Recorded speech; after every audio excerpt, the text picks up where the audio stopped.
Hello, my friends. AmyR here with Prairie Paper and Ink. Welcome back to my channel and another STAMPtember limited edition collaboration set. Today's collab is with This Calls for Confetti, and this is the Smell My Feet stamp set. There is a coordinating die set. As with all of the collabs, these are one and done. When they sell out, they're not restocked. However, just like all the other brands, this one's got a lot of good things to choose from. I'll have a link to their line. Specifically, this die set. This is the What Lies Within die set. I bought this last year, I think. I think this came out last year. They had, a few Halloween products, and I was like, oh, yes, add to cart. And then I never got a chance to use them. So I pulled this die set out and I used it. And yeah, this calls for confetti. Not only they've got bling and things, and then they've started getting into stamps and dies and all this stuff, and they've got several sets now with a Yeti or a Bigfoot. A lot, love it. I don't know why. I think maybe because it's different. I think they're fun. So this set, won't appeal to everyone. Not everyone's into Halloween, but I am here for it, and I had so much fun making this card. And as usual, I wish I had more time. So I die cut some distressed watercolor paper with this. There's two A2 frame dies. And as you can see, I left the negative pieces in this. This will all make sense in a minute.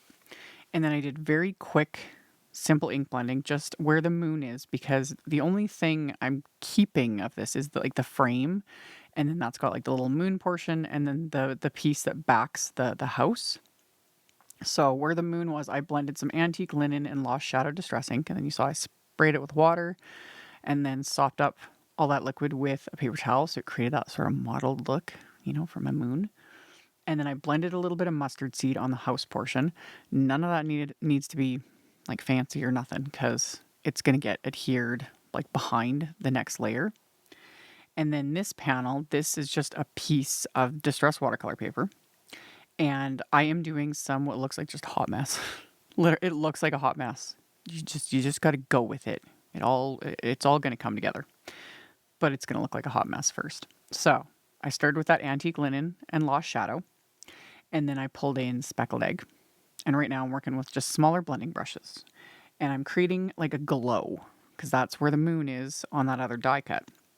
And this is going to go as my background. So I'm just blending it. I am not worried about getting, a smooth blend, anything, because we're going to spray this. We're going to add splatter. There's the other die cuts. Everything is good, so you don't need to overthink it. So then I grabbed a larger brush. I added a bit more of the speckled egg, and then I'm going into broken china. It's I'm progressively getting darker the further away from the moon, And this is where, too, you can just have fun with color, because it's a sky and we can do whatever, and it's paper and we can do whatever we want. So I did take some Post-it tape just to protect my fingers, because distress ink is very water reactive. I have very oily skin, and I have lost track of the amount of times that I've held, cardstock and especially watercolor paper with my fingers while I'm ink blending, and then I lift my hand and I've got literal fingerprints. In fact, I did that on a live not too long ago, and I was like, why am I not surprised? Anyway, my last color was Chip Sapphire. And then I took my distress spray bottle, held it a couple feet above the project, and only pressed the nozzle halfway so you get all that splotchiness. Pick that up with a paper towel, and you've got that fabulous little background. So now I'm taking the Smell My Feet stamp set, and there's tree or branch, could be either or. And I put the panel into my MISTI here, and then put that branch where I wanted it. And I'm going to ink this up with VersaFine Clair Morning Mist ink. Just a nice gray ink. And get that stamped. Make sure to get the whole thing stamped, because I wanted it stamped kind of over the moon there. And I can remove this panel, and I'm going to stamp it a second time onto what will be my background. And then I'm going to move this around a bit, and I want to stamp the branch on the other side as well, just to kind of add to the spooky sky of it all. So I can pop this insert piece out, and I actually save that for, other little projects or to use to like test colors, things like that. So pop that out of there just to give me a visual so I can see like where, what exactly we're going to see in the background. And then lined up that branch again.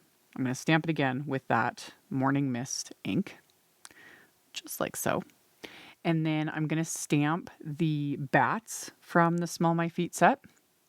So I'm going to line those up on this background. And then these I'm going to stamp with just black ink, like VersaFine Clair Nocturne ink. Although I could have heat embossed these as in the same way I'm going to do the Bigfoot or the Yeti, whatever you want to call them. However, you have to be really careful about trying to heat emboss over backgrounds like this. Either make sure it is like bone dry, test it out, use your anti-static powder tool, all the things. I didn't even consider it because more often than not, I just don't have the patience. I don't have the patience, let's be honest. And besides, it's fine with black. Stamp those with black, but my Yeti, my Bigfoot, whatever you want to call him, I'm putting him onto some just really dark gray cardstock. This is Simon Slate cardstock. And I'm going to use my anti-static powder tool. And I'm going to ink up and stamp him multiple times with the Nocturne ink because I want a like solid black image. And then I'm going to use some glittery embossing powder. I pull this stuff out pretty much like almost exclusively for Halloween cards. I don't know why.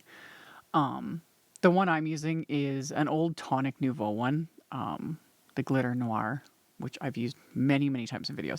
I don't even think this is available anymore, but I will link to a very similar one. Because like WoW embossing powders, they've got a bajillion options, and those are really nice. I've got a few of them, and I really like them. So I will link to one that looks almost exactly the same as this. So yeah, it is so pretty. So after I had stamped him, inked him up really good, coated him with that glittery black embossing powder. Yeah, you just can't go wrong with this. And I was like, he's a glittery Yeti. Told y'all, I had fun making those. It was so ridiculous. And this is what I love about Halloween cards. Like, you can be silly, you can make a mess, they can be completely pointless. And because it's just fun. It's just fun, That's why I love it. So anyway, there's a little candy bucket. Again, you guys, I love it. This is ridiculous. I just put a little scrap of some creamsicle cardstock in my MISTI, and I stamped the little candy bucket with Simon's Mandarin Positively Saturated ink. I die cut them both with coordinating dies. And then this step is a little extra, but yeah, I just took a black marker, any black marker will work for this, and I'm just going around just the edges, not the moon part, but everything else with the black marker and just covering up the edges because I don't want them to show because the black frame is going to layer on top of this, and I didn't want the white peeking out like at all other than the moon and then that center area where I put the mustard seed ink. So again, you could skip this, but it's just a small-ish step. It only took a couple minutes to add that black marker to the edges of all the bits and pieces. And then I adhered this to the background. And then when it starts coming together, this all starts, making sense. The thing with a die set like this is I could have popped this up. Like I could have put acetate on the back, like just adhered the two like frame pieces together, put acetate on the back, and then make it into a shaker. Because, this calls for confetti, little shaker bits, all the things. I just use it as is, but it would make a really fun shaker too. Options. So after I got the black layer on there, and now we've got like our scene, and I love it. Love it. So put it in my splat box. Of course, we're going to add black splatter.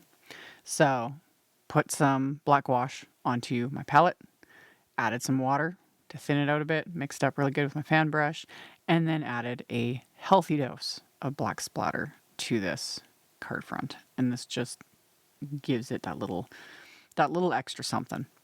So after I added all of the splatter, my card base is a top folding A2 white note card. I'm going to stamp our Yeti with flannel Positively Saturated ink. So just a gray ink.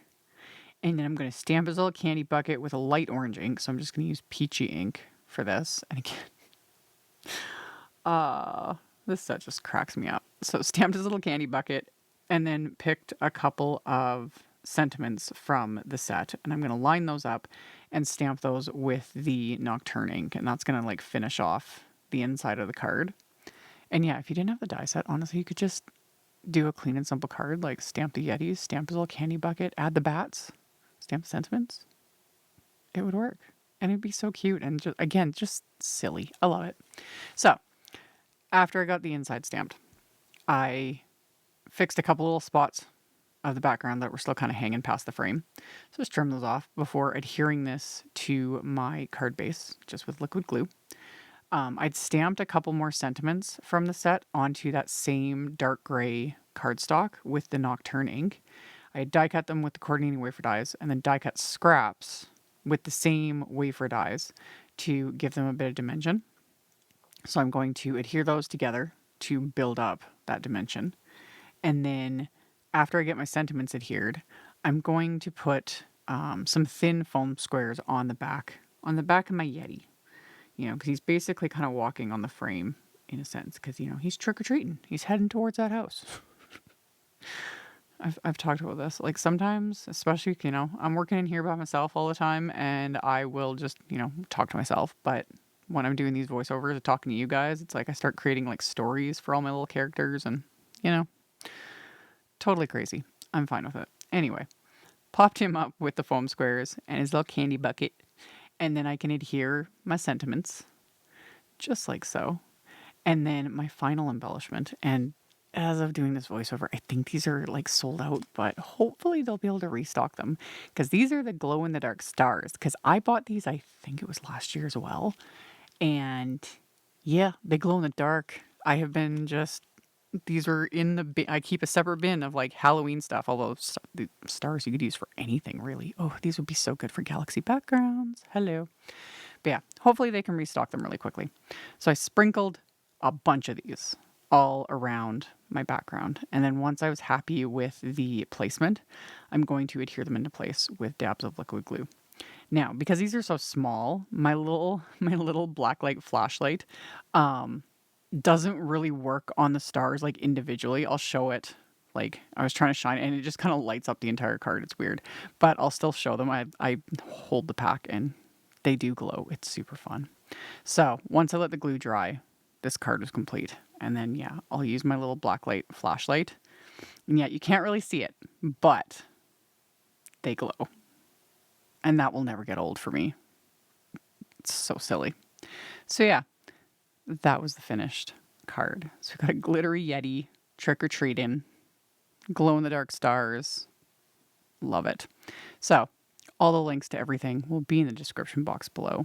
Thank you so much for hanging out with me and thumbs-upping and commenting. I really appreciate it. And I'll see you all very soon in the next video. Bye. Thank you so much to my amazing Patreon supporters. For anyone that might be interested in joining my Patreon community and supporting me, the link to my Patreon is in the description box below the video. For everyone else, as always, thank you all so much for taking the time to watch my videos, for thumbs upping, commenting, subscribe if you haven't, I'd love to have you. And here's a couple other videos for you to check out in case you missed them. Bye!